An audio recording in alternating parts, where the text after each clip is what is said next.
Halo guys, welcome back to the channel. Kali ini aku mau bahas tentang review satu film yang menurut aku ini filmnya keren banget. Film ini tuh film serial di Netflix, yaitu nama filmnya adalah Freud. Bagi yang pernah belajar tentang ilmu psikologi, pasti udah gak asing ya dengan sosok Sigmund Freud. Beliau itu adalah seorang neurologis asal Austria dan sosok di balik teori-teori psikoanalisis dan teori psikologis lainnya seperti ID, ego, dan superego, Oedipus kompleks, dan masih banyak lagi ya. Namun terlepas dari eksistensinya yang dikenal sebagai bapak psikoanalisis,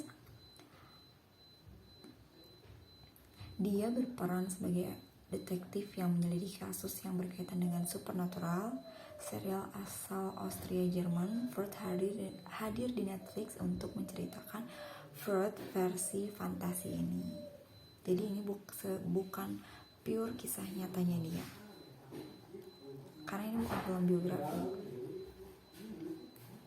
Ceritanya dibuka dengan kasus kriminal yang terjadi pada tahun 1886 yang konon terjadi sebuah konspirasi yang melibatkan orang penting. Sigmund Freud adalah seorang ahli syaraf yang saat itu berusia 30 tahun.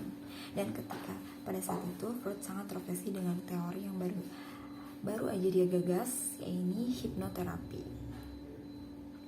Freud mengungkapkan jika ilmu ini dia temukan selama perjalanannya ke Prancis. Menurut mentor Freud, dia sangat suportif terhadap teori dan inovasi yang dibuat oleh Freud. Tapi sayangnya, hal tersebut berbanding terbalik dengan direktur utama rumah sakit jiwa tempat Freud bekerja. Ide dan inovasi Freud gak hanya ditolak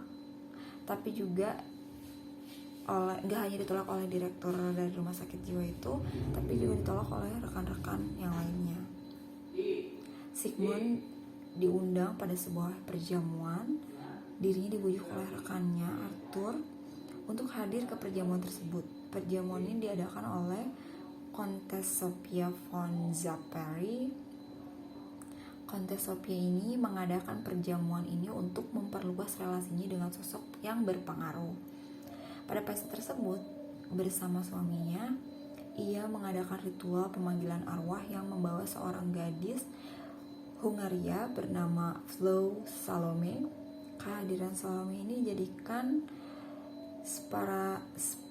Zaparari sebagai media pemanggilan arwah. Pada ritual tersebut juga, Salome melihat sebuah visi magis di mana diri dia itu melihat seorang gadis bernama Clara pada posisi yang tidak menyenangkan. Merasa tertarik dengan visi Salome, Freud menyelidiki lebih lanjut visi tersebut.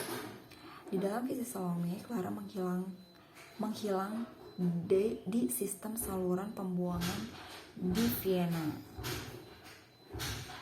Tepat setelah ritual pemanggilan arwah tersebut, Clara benar-benar menghilang. Freud merasa terpanggil dan penasaran dengan hilangnya gadis tersebut. Selain kasus tersebut, Freud pun merasa visi Salome bisa membawanya pada Clara. Dengan mengandalkan ilmu dan teori yang baru saja dia temukan, Freud melibatkan diri pada kasus kehilangannya anak tersebut. Dan gak hanya penyelidikan kasus hilangnya Clara aja, sepanjang penyelidikan Freud menemukan jika kasus ini menggiringnya kepada praktik supernatural dan konspirasi. Kasus ini Freud pecahkan bersama asisten rumah tangganya, Leonore, dan Inspektur Alfred Kiss. Nah, mengambil dari unsur supernatural yang dilawan dengan teori Freud, sebenarnya konsep cerita yang diusung pada serial ini sangat menarik karena membuktikan bahwa teori-teori psikologis yang ada di dunia bisa diadukan untuk mengalahkan sesuatu yang sifatnya supernatural. Di serial Freud ini, tokoh utama bisa memadukan semuanya dengan sangat rapi. Bahkan sang penulis bisa menerapkan teori buku ke dalam cerita dengan cara yang akurat. Jadi sebenarnya kalau zaman dulu atau masyarakat awam itu ngertinya ini tuh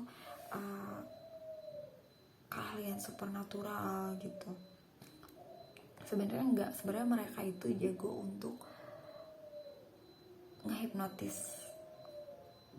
Jadi semuanya itu sebenarnya material gitu.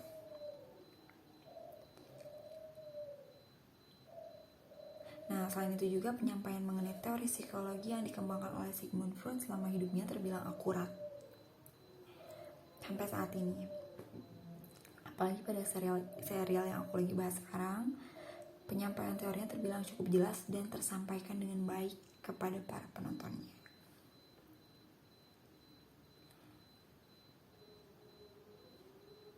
Gitu aja, sekian dari aku, semoga bermanfaat.